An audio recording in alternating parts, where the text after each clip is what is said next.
So if I could tell myself one thing back in the day, and I did tell myself this from time to time, but it was very easy to forget it. It would be to, whatever you're going through, whatever hardship you're going through, whatever battle you're battling, take a moment to be thankful for it.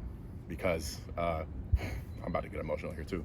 Because I've gone through, you know, spells of my life battling like multiple year, like long depressions and stuff like that. Like I mentioned, I played basketball, that was my entire life. I got a college scholarship and stuff like that. Then I blew my knee out, and then I couldn't play anymore, and then I lost my scholarship, right? And at that point in time, I didn't know I was going to be a special ed teacher. Never even thought about it, right? Yeah. But for a good 4 years, I mean, I was completely lost. I was, battling, severe depression. I mean, I was suicidal at points, right? It took a good 4 years until my coach, Bill Check, who used to be a special ed teacher, he hit me up one day. I was like, hey, I needed a job. I was working odd jobs. I was bouncing, worked in a pizza place, cleaned pools, sold cologne for a day.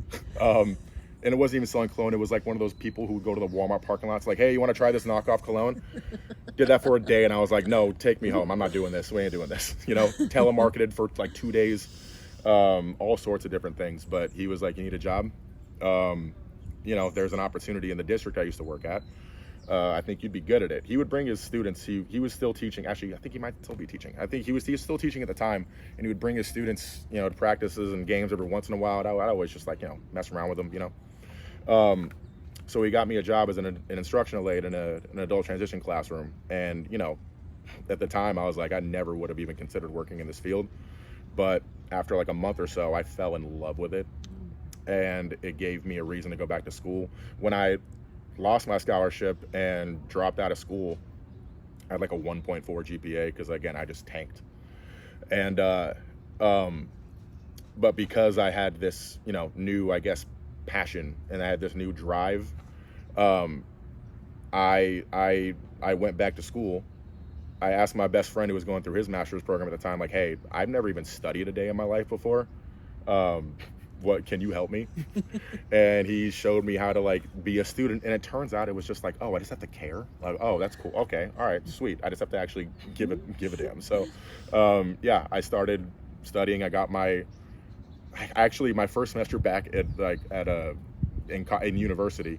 I made the dean's list, but then I got a letter the next day saying I'm still on academic probation because my grade GPA was still under 2.5. But yeah, I mean, I went through that hardship, that really dark time, but didn't realize that, whatever you want to call it, God, the universe, whatever God you believe in, like, was formulating a plan for me. And it was this, right?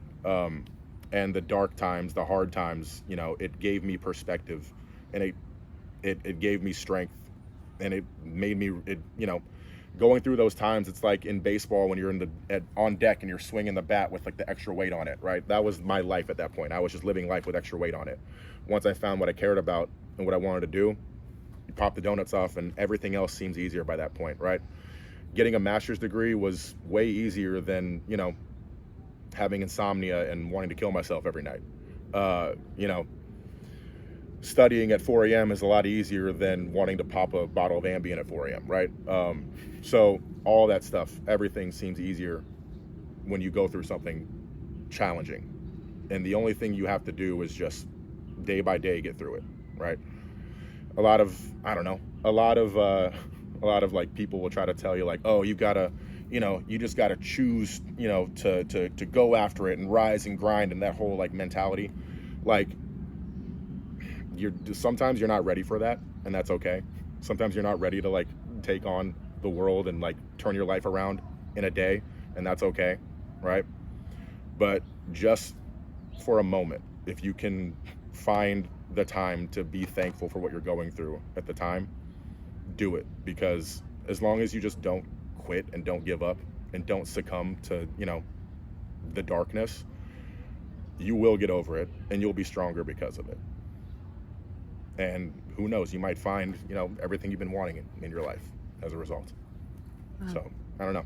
Well, Dan, that's powerful. Thank you for sharing that. There's going to be somebody that hears that and it's really going to be important to them. Yeah. So thank you for being vulnerable and sharing your heart. Yeah. Thank you.